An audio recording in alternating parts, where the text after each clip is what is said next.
Hey guys, and welcome back to another episode of Raynday Gaming. My name is Raynday, and today got another quote for you out of this cool book we've been doing, and another vlog here from Sweden.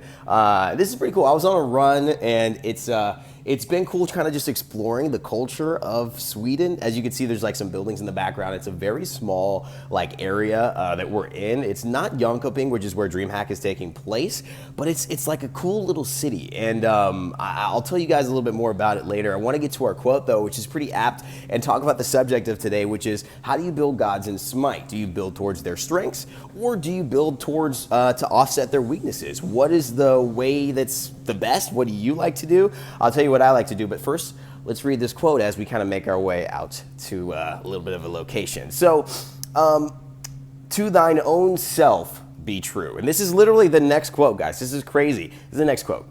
Don't bend, don't water it down. Don't try to make it illogical. Actually, don't try to make it logical. Don't edit your own soul according to the fashion.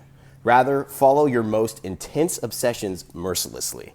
Now, one of the amazing things about this quote is that this is by Franz Kafka, who is like kind of a very weird dude. He was very famous for writing, oh my God, this book, I can't remember. I had to read it in class, but it was a very interesting book. And he was a very unique writer, and one of the aspects that he brought to writing was his uniqueness. And I think that's one of the kind of interesting things, how that parallels what we're doing.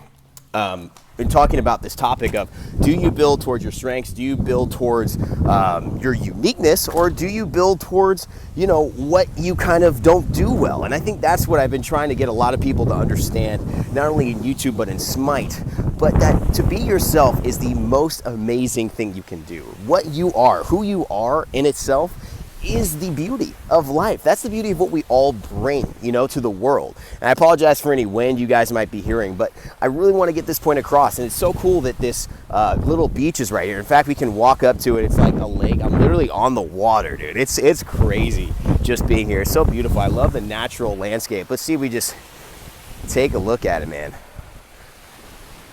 Unbelievable. So, you know, maybe the sound is a little messed up, but I think the point of this still rings true for me, that when you're building gods in Smite, I prefer to build towards their strength. So if you have Rama, I like to build attack speed on Rama, because Rama's already very naturally good at that. And so excelling in what he does well already will put him further ahead of the pack in that regard. And I think you have to look at gods in that way.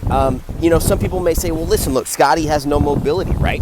So one of the things that I like to do with, instead of trying to build Scotty, you know, all movement speed, right? What is she very good at? She can slow people, right? She has a lot of CC. She's very hard to catch right next to her. She can throw a permafrost down. She could use a piercing cold. So what do? Maybe you build Frostbound. I like to build Frostbound last item on Scotty. Even though it may not be the most efficient item, you maybe want some crit. Sometimes I like to build towards the fact that she's very good at slowing, so why don't we maximize that slow? Now, this isn't how everyone likes to do it, and not every situation will be the same for all of these gods, so you're going to have to take a look at which god and in which situation. I think, above all, building to the situation is going to be a lot more effective for you than building just a set way. I'm going to build this way. I'm going to build towards this dude's strength, or I'm going to build towards this dude's weakness. Kind of assessing the situation and making a logical judgment based on that is going to make you a better player and have more success. But overall, I like to look at characters and say, you know, Xbalanque, late game, super power, as much power in the game as possible. Let me put a ton of power on this guy. But in the same regard, because he already has a lot of power, sometimes I like to actually add a lot of attack speed to him. And he could do well in an attack speed build. I don't necessarily think that that's his maximized way to do it, but for gods who already have strengths in one category, such as they have an extra 50 power potentially that they don't have to buy from items, you can then go ahead and buy attack speed items and be even with somebody who had to buy extra power items to just keep up with your power, and now you'll have the same amount of power but more attack speed. You could do that, or you could just say, hey, I'm going to have more power than everybody in the game, guaranteed, and I'm going to be able to hit harder no matter what. So personally, I'm a big fan of building towards strengths and maximizing those strengths. And in life, I think what we do best is who we naturally are. And if you build towards that in your life as well, if you kind of know, hey, I'm a poet, I'm a writer, I'm a singer, and you go towards your passion and you develop that, I think you're going to have so much more to bring from the world, rather than saying, I suck at math, let me just become a decent mathematician. You know, there's a school of thought that says you're never bad at anything, you just haven't learned it well enough, and you just haven't necessarily taken the steps to do it. And I believe that. I believe that, you know, if I need to learn something bad enough, I could. But do I want to? Is that my gift to the world? Is that going to serve me and the world and the people I'm interacting with consistently to the best of my abilities? In Smite, look at that the same way. Yes, you could do this. In Dare Me, we build gods in all different ways, and you can see some work and some don't. But in my overall opinion, maximizing a god's potential is the best way to go. Let me know what you guys think. Let me know if you have any different thoughts on the subject. Again, I'm trying to keep these around 5 minutes, show you guys different parts of Sweden that I'm visiting. Again, this was a little bit of the coast. And of course, we'll be doing some more at Dreamhack, hopefully. It might be a little noisy there. Maybe I'll find a room, or maybe I'll just put together some compilation stuff.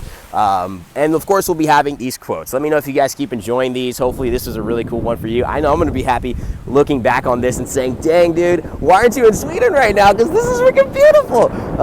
And so I'm really excited about that. But anyways, guys, have a great time. Remember to never give up, never stop gaming. And of course, guys, I'll see you guys next time.